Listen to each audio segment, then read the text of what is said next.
In this tutorial, we're going to learn how to use the file attachment feature to create a video library.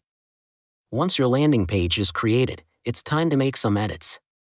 Simply head over to the shelf where you created the landing page and look for the Edit Document option. It's usually tucked away at the top of the page. Click on that to jump into editing mode. Now that you're in the editing groove, let's add those video files. First, find the section on your landing page where you want to insert the video files. Next to that area, keep an eye out for a little plus icon.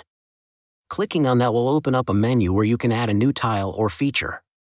Within that menu, you'll have the option to attach video files.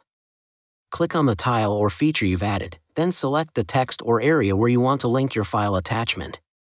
Once everything looks good and your video files are linked, don't forget to hit Save to seal the deal. And your video files are now part of your awesome landing page. If you found this video helpful, don't forget to give it a thumbs up and hit that subscribe button for more awesome content. And if you have any questions or suggestions, please drop them in the comments below.